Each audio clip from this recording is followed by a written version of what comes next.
Hi friends, ಎಲ್ಲರಿಗೂ ನಮಸ್ಕಾರ. Welcome back to my YouTube channel. Friends, ಇವತ್ತಿನ ಈ ವಿಡಿಯೋದಲ್ಲಿ ಗಂಗಾ ಕಲ್ಯಾಣ ಯೋಜನೆಯ ಮೂಲಕ ರೈತರಿಗೆ ಸರ್ಕಾರವು ಸುಮಾರು 4,25,000 ರೂಪಾಯಿಗಳ ಸಬ್ಸಿಡಿ ಮೊತ್ತವನ್ನು ನೀಡ್ತಾ ಇದೆ.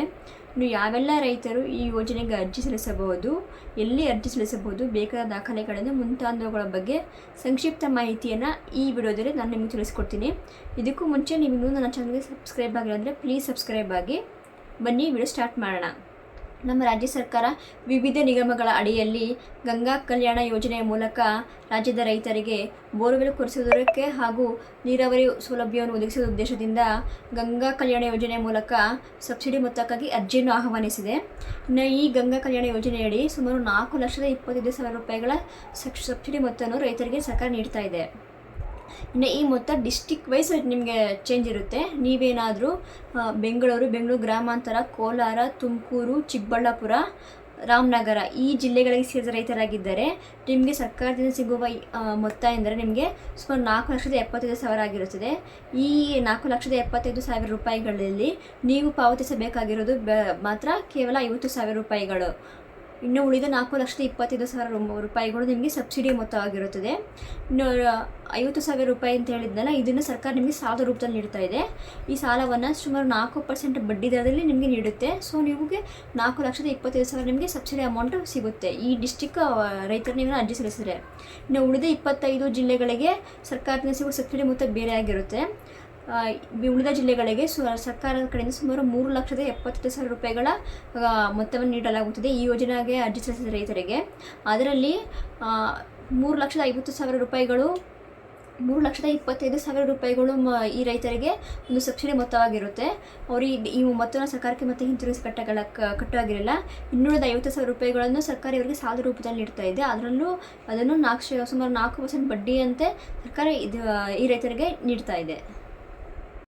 ಫ್ರೆಂಡ್ಸ್, ನಾನು ನಿಮಗೆ ಆವಾಗಲೇ ಹೇಳ್ದಂಗೆ ಕೆಲವು ನಿಗಮಗಳ ಮೂಲಕ ಸರ್ಕಾರವು ಗಂಗಾ ಕಲ್ಯಾಣ ಯೋಜನೆಗೆ ಅರ್ಜಿಯನ್ನು ಆಹ್ವಾನಿಸಿದೆ. ಆ ಪ್ರಮುಖ ನಿಗಮಗಳು ಯಾವುದನ್ನು ನೋಡೋದಾದರೆ ವೀರಶೈವ ಲಿಂಗಾಯತ ಅಭಿವೃದ್ಧಿ ನಿಗಮ, ಉಪ್ಪಾರ ಅಭಿವೃದ್ಧಿ ನಿಗಮ, ಮರಾಠ ಅಭಿವೃದ್ಧಿ ನಿಗಮ, ವಿಶ್ವಕರ್ಮ ಅಭಿವೃದ್ಧಿ ನಿಗಮ, ಮಡಿವಾಳ ಮಾಚಿದೇವ ಅಭಿವೃದ್ಧಿ ನಿಗಮ, ಅಂಬಿಗರ ಚೋಡಯ್ಯ ಅಭಿವೃದ್ಧಿ ನಿಗಮ, ಸವಿತಾ ಸಮಾಜ ಅಭಿವೃದ್ಧಿ ನಿಗಮ, ಅಲೆಮಾರಿ ಹಾಗೂ ಅರೆ ಅಲೆಮಾರಿ ಅಭಿವೃದ್ಧಿ ನಿಗಮ, ಒಕ್ಕಲಿಗ ಅಭಿವೃದ್ಧಿ ನಿಗಮ. ಈ ನಿಗಮಗಳ ಮೂಲಕ ಗಂಗಾ ಕಲ್ಯಾಣ ಯೋಜನೆಗೆ ಅರ್ಜಿ ಸಲ್ಲಿಸುವುದರ ಮೂಲಕ ನೀವು ಸಬ್ಸಿಡಿ ಮೊತ್ತವನ್ನು ಪಡೆದುಕೊಳ್ಳಬಹುದಾಗಿದೆ.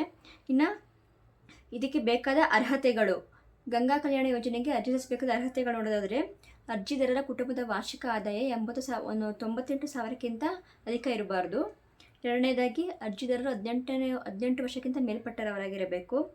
ಹಾಗೂ ಉಡುಪಿ, ದಕ್ಷಿಣ ಕನ್ನಡ, ಉತ್ತರ ಕನ್ನಡ, ಚಿಕ್ಕಮಗಳೂರು, ಶಿವಮೊಗ್ಗ, ಹಾಸನ ಈ ಜಿಲ್ಲೆಗಳಿಗೆ ಸೇರಿದ ರೈತರಾಗಿದ್ದರೆ ಅವರು ಕನಿಷ್ಠ 1 ಎಕರೆ ಜಮೀನಾದರೂ ಹೊಂದಿರಬೇಕಾಗುತ್ತೆ. ಹಾಗೂ 5ನೇದಾಗಿ ಯಾವುದೇ ಮೂಲದಿಂದ ನೀರಾವರಿ ಸೌಲಭ್ಯ ಹೊಂದಿರದೇ ಇರುವ ರೈತರು ಹಾಗೂ ಅತಿ ಸಣ್ಣ ರೈತರು ಅರ್ಜಿ ಸಲ್ಲಿಸಬಹುದು. ಹಾಗೂ ಒಂದೇ ಸ್ಥಳದಲ್ಲಿ ಹೊಂದಿಕೊಂಡಂತೆ ಕನಿಷ್ಠ 2 ಎಕರೆ ಹಾಗೂ ಗರಿಷ್ಠ 5 ಎಕರೆ ಜಮೀನನ್ನು ಹೊಂದಿರಬೇಕಾಗುತ್ತದೆ. ಲಾಸ್ಟ್ನೇದಾಗಿ ನಾನು ಹೇಳ್ತಾನೆ, ಈ ನಿಗಮಗಳು ಆಯಾ ನಿಗಮಕ್ಕೆ ಸೇರಿದ ರೈತರು ಸಂಬಂಧಪಟ್ಟ ವರ್ಗಕ್ಕೆ ಸೇರಿದವರ ಮಾತ್ರ ಅರ್ಜಿ ಸಲ್ಲಿಸಬಹುದಾಗಿದೆ.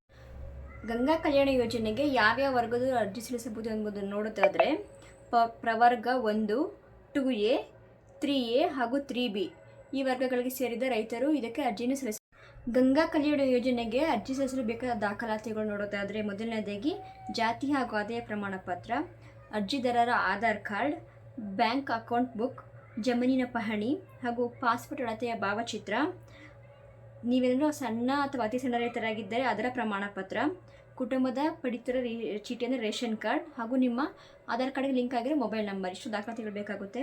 ಇನ್ನು ಅರ್ಜಿ ಸಲ್ಲಿಕೆ ಕೊನೆಯ ದಿನಾಂಕ, ಗಂಗಾ ಕಲ್ಯಾಣ ಯೋಜನೆಗೆ ಅರ್ಜಿ ಸಲ್ಲಿಕೆ ಕೊನೆಯ ದಿನಾಂಕ ಅಂದರೆ ಎಲ್ಲ ನಿಗಮಗಳ ಮೂಲಕ 31 ಆಗಸ್ಟ್ ಲಾಸ್ಟ್ ಡೇಟ್ ಆಗಿರುತ್ತೆ. 2024 ಆಗಸ್ಟ್ 31 ಇದಕ್ಕೆ ಅರ್ಜಿ ಸಲ್ಲಿಸಲು ಲಾಸ್ಟ್ ಡೇಟ್ ಆಗಿರುತ್ತೆ. ಸೊ ಆದಷ್ಟು ಯಾರೇ ಕಾಯ್ತಾ ಇದ್ದೀರಾ ಸಬ್ಸಿಡಿ ಅಮೌಂಟ್ಗೋಸ್ಕರ ದಯವಿಟ್ಟು ಈ ಯೋಜನೆಗೆ ಅರ್ಜಿ ಸಲ್ಲಿಸಿ ಇದ್ರ ಲಾಭ ಪಡೆದುಕೊಳ್ಳಿ.